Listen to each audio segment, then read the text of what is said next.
Hello दोस्तों, स्वागत है आपका रित्याज एम्पायर में। दोस्तों, हम लोग यूजीसी नेट जेआरएफ के प्रश्न पत्र 1 के chapter wise previous year questions cover कर रहे थे। यानी कि अभी तक जितने भी चैप्टर के जितने भी इम्पोर्टेंट टॉपिक्स से आज तक क्वेश्चंस पूछे गए हैं, वो सारे क्वेश्चंस हम लोग एक्सप्लेनेशंस के साथ कवर करेंगे। यानी कि उसकी सारी व्याख्या के जितने भी इम्पोर्टेंट पॉइंट्स हैं वो सारे कवर करते चलेंगे। दोस्तों, अगर ये वीडियो आप लोग पहली बार देख रहे हैं तो इसकी प्लेलिस्ट में जाके स्टार्टिंग से सारी वीडियोस देख सकते हैं। साथ ही ये वॉल्यूम 2 है। वॉल्यूम 1 की जो बुक है उसकी प्लेलिस्ट अलग बनी है दोस्तों, तो वो प्लेलिस्ट आप लोग अच्छे से कवर करिए। दोस्तों, इस बुक का जो पहला टॉपिक चल रहा था टीचिंग एप्टीट्यूड। दोस्तों, जैसे कि आप लोग देख पा रहे हैं ये वॉल्यूम 2 है। इसकी विषय सूची भी एक बार देख लेते हैं हम लोग। गो का जो पहला टॉपिक इस बुक का चल रहा है रिसर्च एप्टीट्यूड। तो दोस्तों, इसमें आप लोग देख सकते हैं कि जितने भी इम्पॉर्टेंट टॉपिक्स हैं रिसर्च एप्टीट्यूड के, उससे कैसे क्वेश्चन बन रहे हैं और कैसे कैसे क्वेश्चंस पूछे गए हैं, वो सारे क्वेश्चंस हम लोग इसमें कवर करने वाले हैं। तो चलिए दोस्तों, हम लोग ज़्यादा टाइम वेस्ट ना करते हुए सीधे हम लोग क्वेश्चंस की तरफ बढ़ते हैं। दोस्तों, इसके ऊपर के क्वेश्चंस हम लोग सारे कवर कर चुके हैं, तो चलिए स्टार्ट कर लेते हैं क्वेश्चंस। नियंत्रित समूह शर्त निम्नलिखित में से किस में प्रयुक्त होती है? तो इसका सी ऑप्शन सही हो जाएगा दोस्तों, प्रयोगात्मक शोध। यानी कि प्रयोगात्मक शोध एक सर्वोच्च वैज्ञानिक अनुसंधान प्रणाली है जिसमें अनुसंधानकर्ता चरों का स्वयं स्वेच्छा से प्रहसन करने में समर्थ होता है। इस अनुसंधान की सबसे बड़ी विशेषता परिस्थिति का प्रत्यक्ष नियंत्रण है, जिसमें अनुसंधानकर्ता कम से कम एक स्वतंत्र चर पर अवश्य नियंत्रण रखता है तथा उसका प्रहसन करता है। प्रयोगात्मक अनुसंधान निम्न दो प्रकार के हैं। पहला है दोस्तों प्रयोगात्मक प्रयोग और दूसरा है फील्ड प्रयोग। हमारा अगला क्वेश्चन है दोस्तों, जो शोध तात्कालिक अनुप्रयुक्ति का लक्ष्य करता है वह क्या कहलाता है? तो दोस्तों, इसका ए ऑप्शन सही हो जाएगा, क्रियात्मक शोध। जो शोध तात्कालिक अनुप्रयुक्ति का लक्ष्य करता है वह क्रियात्मक शोध कहलाता है। क्रियात्मक अनुसंधान एक प्रकार की अनुसंधान नीति है जिसका उपयोग सामाजिक समस्याओं, व्यावसायिक समस्याओं और विद्यालय संबंधी समस्याओं का अध्ययन करना तथा इन समस्याओं का समाधान ढूंढना ही क्रियात्मक अनुसंधान का प्रमुख उद्देश्य है। हमारा अगला क्वेश्चन है दोस्तों, मौलिक शोध के सिद्धांतों का निम्नलिखित में से किस में उपयोग किया जाता है? तो इसका बी ऑप्शन सही हो जाएगा, अनुप्रयुक्त शोध। अनुप्रयुक्त शोध दोस्तों क्या होता है? टाउनसेंड के अनुसार जब कोई अनुसंधानकर्ता का उद्देश्य उपयोगिता की दृष्टि से किसी व्यवहारिक समस्या का समाधान प्राप्त करना होता है तो ऐसे अनुसंधान को व्यावसायिक अनुसंधान कहते हैं। इस प्रकार के अनुसंधान में अनुसंधानकर्ता विज्ञान की नई तकनीकों का उपयोग करके विशिष्ट सामाजिक समस्याओं का समाधान करता है। हमारा अगला क्वेश्चन है दोस्तों, चरों के मध्य कार्य कारण संबंध की पहचान किस प्रकार के अनुसंधान में की जाती है? तो इसका बी ऑप्शन सही हो जाएगा, प्रयोगात्मक। चलिए दोस्तों, इसकी व्याख्या समझ लेते हैं। चरों के मध्य कार्य कारण संबंध की पहचान प्रयोगात्मक अनुसंधान में की जाती है, क्योंकि प्रयोगात्मक अनुसंधान के अंतर्गत हम सूक्ष्म समस्या का सूक्ष्म समाधान प्रस्तुत करते हैं। दोस्तों, सर्वेक्षण क्या है? शोध की प्रक्रिया में किसी क्षेत्र, समूह या संस्था इत्यादि की वर्तमान कालिक परिस्थितियों एवं व्यवस्थित रूप से तथ्यों का जब अध्ययन करने का प्रयास किया जाता है तो उसे सर्वेक्षण, शोध या अनुसंधान कहते हैं। हमारा अगला क्वेश्चन है, इनमें से किसको अप्रायोगिक अनुसंधान में नहीं डाला जा सकता है? तो इसका सी ऑप्शन सही हो जाएगा, घटना अध्ययन, यानी कि केस स्टडी। अप्रायोगिक या गैर प्रायोगिक अनुसंधान एक ऐसा अनुसंधान है जिसमें स्वतंत्र चर का अभाव होता है। शोधकर्ता उस संदर्भ का अवलोकन करता है जिसमें घटना घटित होती है और जानकारी प्राप्त करने के लिए उसका विश्लेषण करता है। इस प्रकार यह अनुसंधान अध्ययन के दौरान होता है तथा शोधकर्ता विषयों को नियंत्रित, हेरफेर या परिवर्तित नहीं कर सकता, लेकिन निष्कर्ष निकालने के लिए व्याख्या या टिप्पणियों पर निर्भर रहता है। अतः अप्रायोगिक अनुसंधान में घटना अध्ययन नहीं शामिल किया जाता है क्योंकि यह वास्तविक कारण और प्रभाव संबंध प्रदर्शित नहीं कर सकता। अगला क्वेश्चन है, तत्काल आवेदन की अनुसंधान धारा क्या है?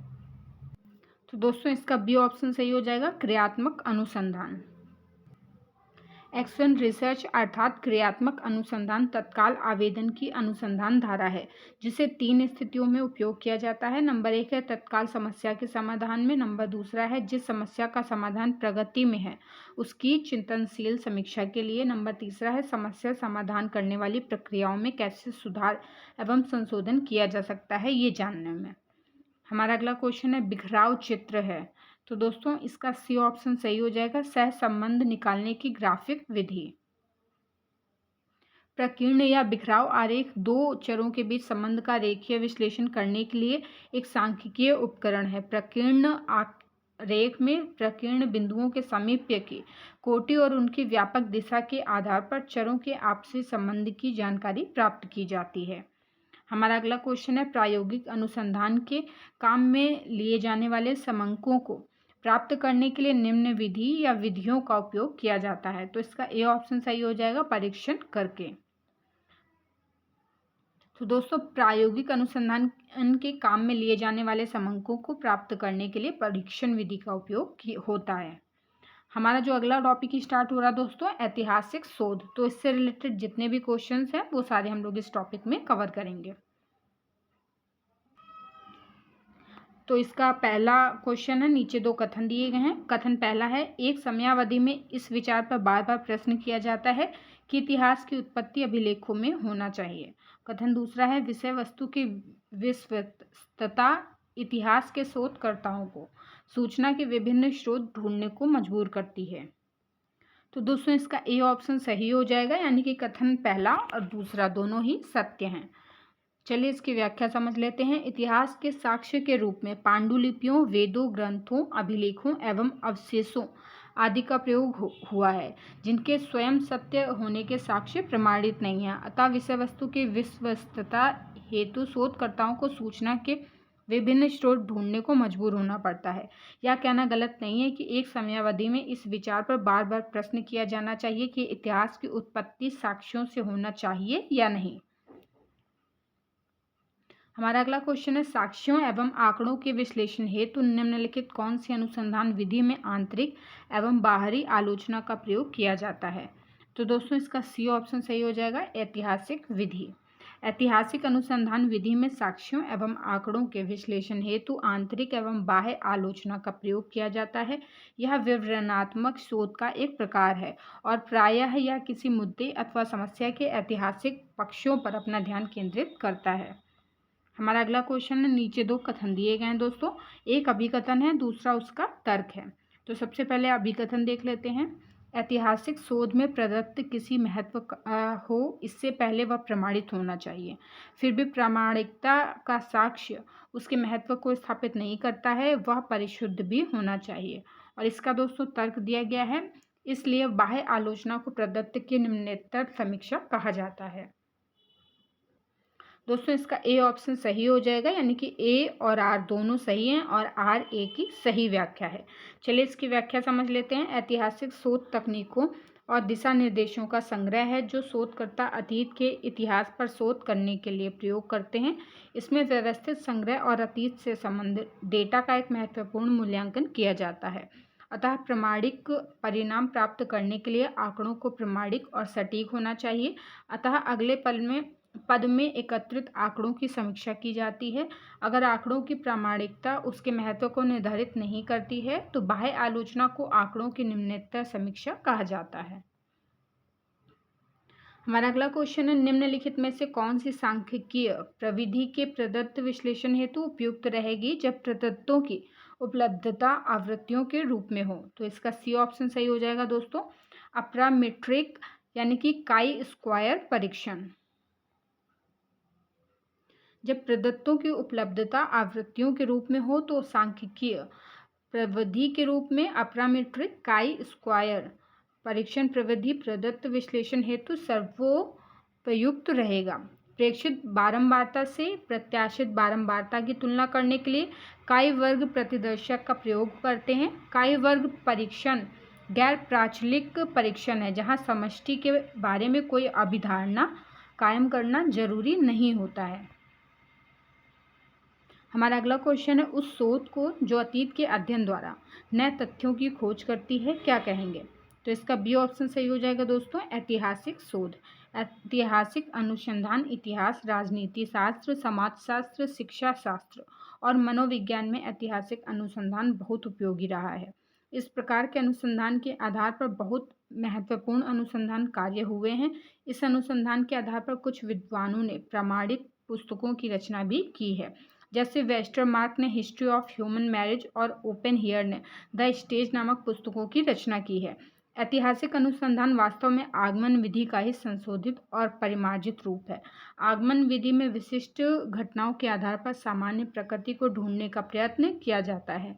उदाहरण के लिए, यदि कोई अनुसंधानकर्ता अतीत के भग्न परिवारों के अध्ययन में अपराध समस्या का अध्ययन करे और यह निष्कर्ष निकाले अपराध का मुख्य केंद्र भग्न परिवार रहे हैं, तो इस प्रकार का निष्कर्ष आगमन पद्धति के साथ साथ ऐतिहासिक अनुसंधान का भी उदाहरण है।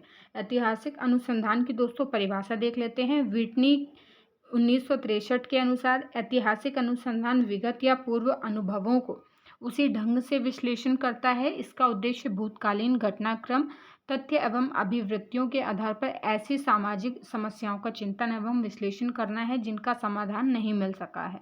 यह मानव विचारों एवं क्रियाओं के विकास की दिशा की खोज करता है, जिसके द्वारा सामाजिक क्रियाओं के लिए आधार प्राप्त हो सके। कर्लिंगर के अनुसार ऐतिहासिक अनुसंधान अतीत की घटनाओं, विकास क्रमों तथा विगत अनुभूतियों का तर्कसंगत अन्वेषण है। इससे अतीत की सूचनाओं एवं सूचना सूत्रों के संबंध में प्रमाणों की वैधता का सावधानीपूर्वक परीक्षण किया जाता है और परीक्षा किए गए प्रमाणों की सावधानीपूर्वक व्याख्या की जाती है। उपयुक्त परिभाषाओं के विश्लेषण के आधार पर ऐतिहासिक अनुसंधान के अर्थ को स्पष्ट करते हुए कहा जा सकता है कि ऐतिहासिक अनुसंधान अतीत की घटनाओं, विकास क्रमों तथा विगत अनुभूतियों का वैज्ञानिक अध्ययन या अन्वेषण है। हमारा अगला क्वेश्चन है, यदि कोई शोधकर्ता इस आशय से शोध करता है कि कौन सा प्रबंधकीय ढंग ज़्यादा संगठनात्मक प्रभावशाली होगा, तब यह किस शोध का उदाहरण होगा? तो इसका ए ऑप्शन सही हो जाएगा दोस्तों, आधारभूत शोध।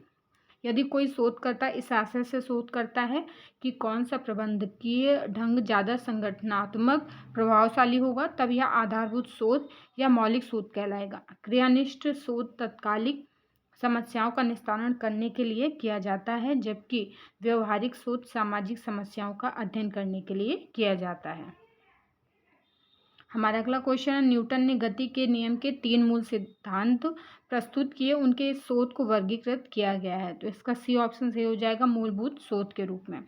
मूलभूत शोध क्या होता है दोस्तों? ऐसे अनुसंधान जिनके निष्कर्षों द्वारा किन्हीं विशेष वैज्ञानिक नियमों का प्रतिपादन हो, इस वर्ग में आते हैं। मूलभूत शोध का मुख्य उद्देश्य नई प्ररचनाओं का निर्माण करना। मूलभूत शोध में अनुसंधानकर्ता प्राकृतिक घटनाओं को अपने अध्ययन के निष्कर्षों से संबंधित करता है। इस प्रकार के अनुसंधान का मुख्य कारण तथ्यों का एकत्रीकरण है। अनुसंधानकर्ता इन तथ्यों को उपयोगिता आदि की दृष्टि से एकत्रित नहीं करता है, यह केवल इन तथ्यों को इसलिए एकत्रित करता है क्योंकि तथ्य एकत्रित करने योग्य है। मूलभूत शोध इस प्रकार है, हमारे ज्ञान में वृद्धि करता है। दोस्तों, आज की वीडियो में ये सारी क्वेश्चंस हम लोगों ने कवर कर लिया है। ये पूरा टॉपिक ख़त्म हो गया है, यानी कि अगले वीडियो में हम लोग नया टॉपिक स्टार्ट करेंगे इसी चैप्टर का।